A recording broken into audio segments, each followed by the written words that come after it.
Week 12 of the 2025-26 NBA season is over, which means it's time to run it back. This is Run It Back NBA Week in Review. I'm Jose Salviati, editor at thebeachbasket.net, and this is the show where we recap the week that was in the NBA by sharing the only objective NBA power rankings anywhere, the stats standouts, that is the best to do it by average in the week that was, and then we take a look at the viral news in the NBA in a segment we call Full Court Press. Finally, we highlight the marquee matchup for the week to come. So we discuss all things NBA basketball for the past week, and we take a look at what's coming ahead. We start like we always do with the only objective overall top 10 NBA power rankings anywhere. You can read more about how we get to this list and why they are objective, as well as reading the entire list at thebeachbasket.net. Let's take a look at the top 10 at the conclusion of week number 12. The Miami Heat were 1-2 in week number 12, and it cost them a spot in the top 10. They dropped from number 9 to number 12, which means we have a new team in the top 10 this week. And that team are the Toronto Raptors. They were 2-1 in week number 12, and it saw them bump up from one spot from number 11 to number 10, so they start us off this week. The New York Knicks had a rough week. They were 1-2 in week 12, and it cost them. They dropped 2 spots. They come in at number 9 in week number 12. The Denver Nuggets also were 2-2, and I say also because it also cost them a couple of spots. They dropped 2 spots, just like the Knicks, and they land at number 8 in week number 12. The Boston Celtics, 2-2, and also dropped 2 spots. It seems to be a theme. The Celtics are better than they were expected to be, but had a rough week. The Phoenix Suns were also, I think, better than they were expected to be, but they had a good week. They were 3-1 in week number 12, and that saw them move up from number 10 to the number 6 spot. That's what a 3-1 week will do for you. The Minnesota Timberwolves said, hey, hold our beer. We went 3-0 in week number 12, and they also jumped up a pretty spectacular 4 spots, coming in at number 5. The Timberwolves are howling and playing good basketball. The Houston Rockets were 1-2, but it didn't cost them in week number 12. They stay at number 4. The Spurs were 2-1 in week number 12, and it sees them come in again at number 3 for the 4th week in a row. And then when you get to the top 2 is when you have some interesting situations here. The Oklahoma City Thunder have hit a bit of a bump in the road. They were only 2-2 in week number 12, and it cost them. For the first time since week number 5, they drop from the number 1 spot. They are our number 2 team after week number 12, which means, of course, we have a new number 1. No surprise to anybody. The Detroit Pistons. They finished the week off with a loss. They were 3-1 overall, but it was enough to take over the number 1 spot from the Oklahoma City Thunder. Congrats to Detroit and the Pistons. That's the objective top 10 list for week number 12. If you want to see where all 30 teams land this week, please visit thepeachbasket.net. Now let's shift our focus to the players. These are the best to do it by average in week number 12 of the 2025-26 NBA season. These are the best, again, by average, and only for the week in shooting, rebounds, assists, blocks, steals, points, and game score. I love this because this is how I get introduced to players I've never heard of. And there are some players here that I was not familiar with. And let's see if it's the same for y'all.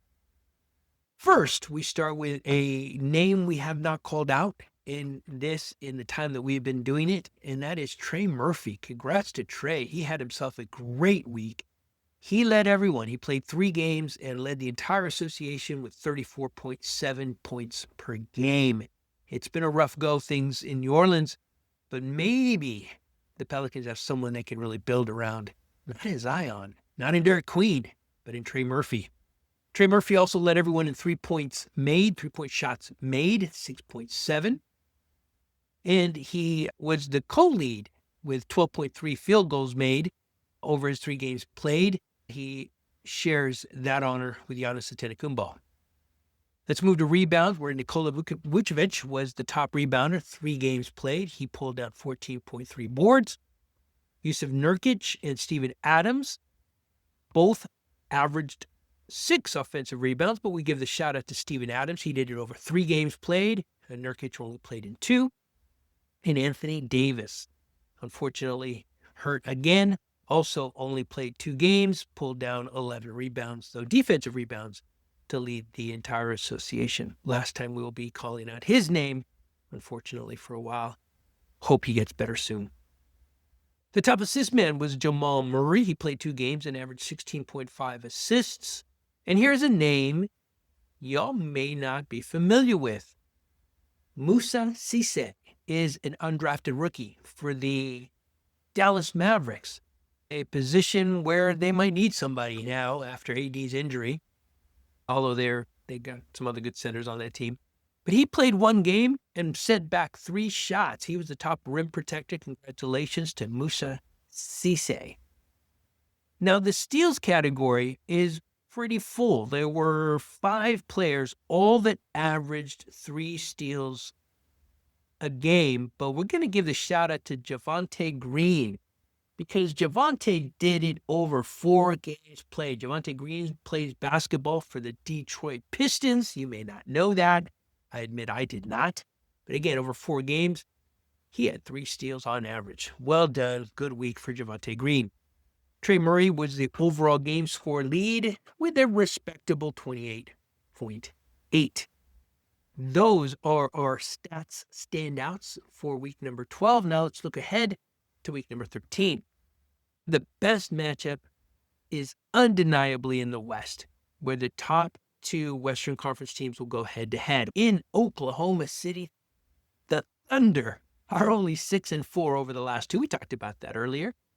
But more importantly, they're 0-3 against the Spurs.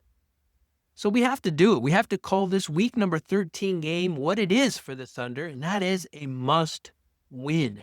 The Thunder need to send a message to the Spurs, and of course the Spurs want the Thunder to know that they are the better team, and the first 3 games were no fluke. That is going to be a great game. We end with a segment we call Full Court Press. I ask AI for its thoughts on viral trending NBA news as we head into week number 13. And he came up with some good ones, as it always does. Of course, Trey Young, trade fallout, and Hawks chase, which is probably now grounded after AD's injury. Wembanyama's viral kick and the Spurs' emerging identity. We'll talk a little bit about that. Ref controversies, LeBron, Giannis, growing officiating anger. Most recently, friend of our site, our program, our Shot Clock podcast, referee Scott Foster was recently catching some heat for kicking out Jason Kidd. All interesting topics, but I'm going to focus on Victor Wembanyama. Not so much on that viral kick, but Victor overall. And if you missed it, the viral kick, there's an interesting video of Wemby releasing a group of basketballs that are stuck in a net. He didn't do it by grabbing a broom or by stretching and touching them with his fingers. He kicked the balls free.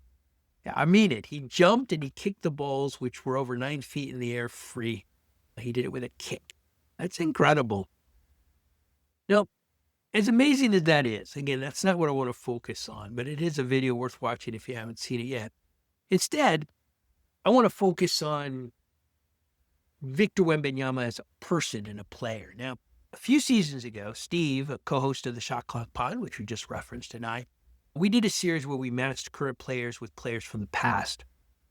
Of course, there's never a perfect match, so it's an inexact science. It's very subjective, but it's fun to see a glimpse of player X and player Y.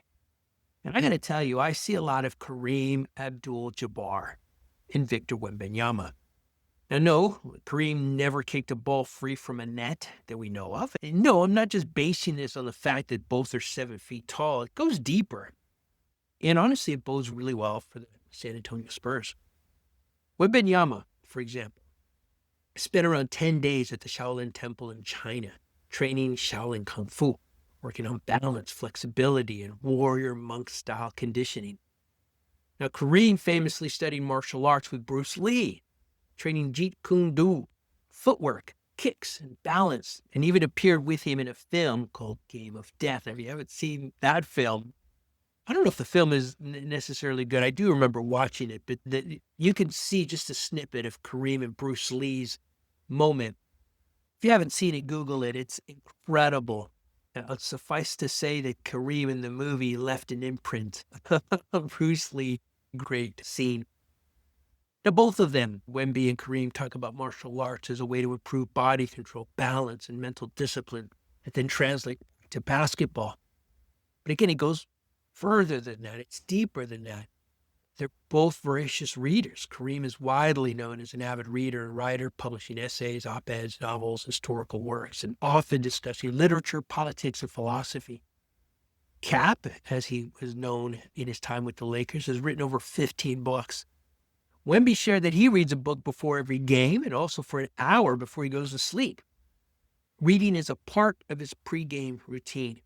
He hasn't written any books yet that we know of, but it makes sense that might be coming. Both are portrayed as thoughtful, somewhat reserved stars who are more introspective than the typical loud, performative superstar, which we do have some of in the NBA.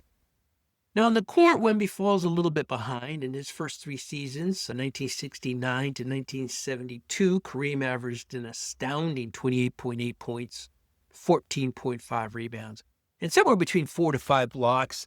Those are unofficial early stats. The NBA didn't count blocks as an official stat until 73, 74. Kareem was Rookie of the Year and MVP over those 3 seasons. Again, pretty amazing start to his career.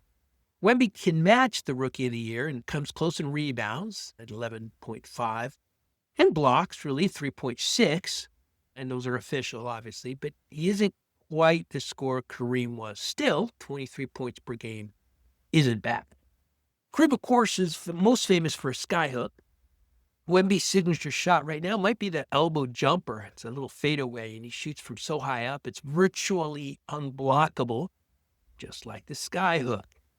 The key, of course, for Wemby and the Spurs will be winning. Both Wemby and Kareem turned perennial losers into contenders. Kareem with Milwaukee and Wemby lifting the Spurs from 22 wins to a 70% win pace. Kareem ultimately led the Bucks to a championship in 1971. Now it's Wemby's turn. It's only a matter of time. That's it. Week number 12 of the 2025-26 NBA season is in the books. Join us again next week after week number 13 when we once again run it back.